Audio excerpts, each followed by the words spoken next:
There have been thousands of fights in UFC history. Some were technical, some were ugly, some were forgettable. But a small number stay with us forever. The sudden knockout, the arena going silent, the commentators losing their minds, the favorite collapsing in an instant. Those are the moments fans remember. But here is the question: are knockouts random? Or do they follow a pattern? So we went back and looked at 500 UFC fights. Not 500 knockouts. 500 fights. Different eras, different weight classes, different champions, different styles. And when we started comparing the fights that ended suddenly with the fights that did not, something kept showing up. The same collapse. Again and again. Not always the same punch. Not always the same fighter. Not always the same round. But the same conditions. The same warning signs. And once you see them, you stop watching knockouts as random moments. You start watching them as the final result of something building underneath the surface. The first thing we noticed was this: most knockouts do not begin with the finishing shot. They begin before that, with control. The fighter who gets the knockout usually starts winning something small before they win the fight. Maybe it is the lead foot position. Maybe it is cage position. Maybe it is range. Maybe it is timing. But in fight after fight, the finish usually starts with control of space. One fighter gets comfortable. The other fighter starts losing choices. And when choices disappear, mistakes become more likely. This is why great knockout artists are not just powerful. They are patient. They push opponents into bad decisions. They make the target available before they try to hit it. That was pattern number 1. Knockouts are often prepared before they are landed.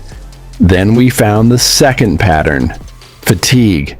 This showed up constantly. A fighter looks fine until he does not. His hands come back slower. His feet stop resetting. His chin rises a little. His reactions get half a second late.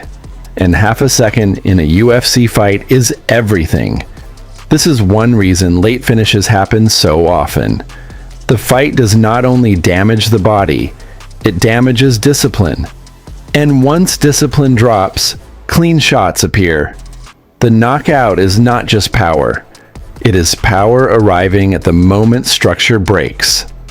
Then came the third pattern: predictability.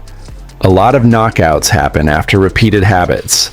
The same exit, the same retreat, the same jab entry, the same lean, the same head position.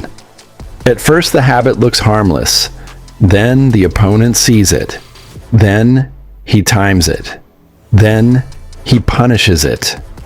This is where fight IQ becomes part of knockout analysis. Great finishers are not only dangerous because they hit hard, they are dangerous because they notice repetition, and repetition gives timing. Timing creates clean impact. The fourth pattern was pressure. When we studied these fights, pressure showed up again and again. Not reckless pressure, not random aggression, functional pressure. The kind that takes away room, the kind that closes the cage, the kind that makes technical fighters rush. Pressure changes decisions. It forces faster reads. It shortens reaction time. It creates panic. And panic creates openings. This is why some fighters look completely different once they are back toward the fence. Their skills are still there. Their composure is not. And that difference changes everything. The fifth pattern was damage accumulation. One clean knockout gets remembered, but many knockouts are really the final chapter of a longer story.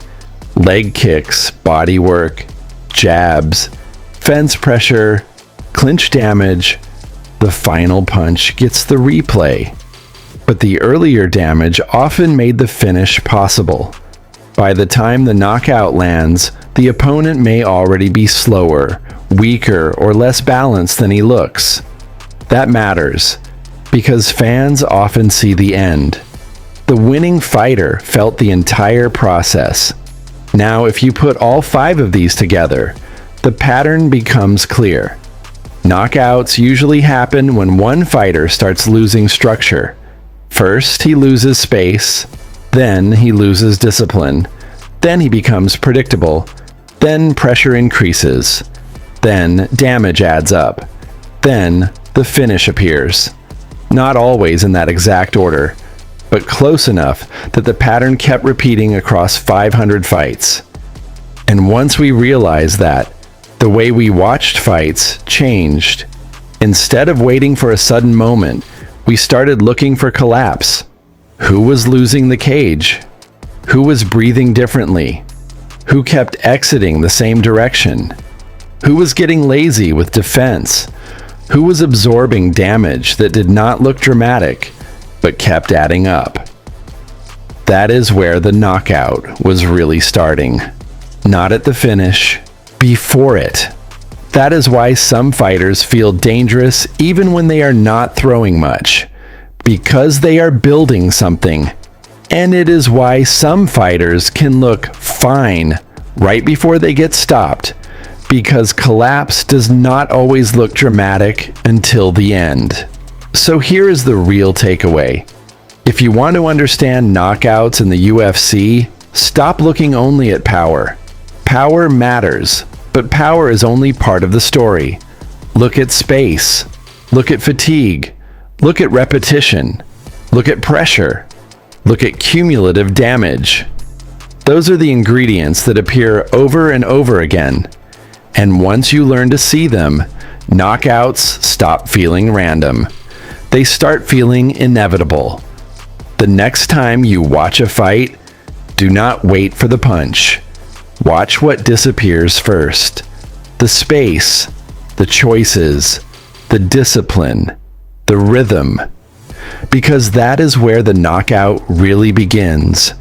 And once you see that, you will never watch UFC the same way again.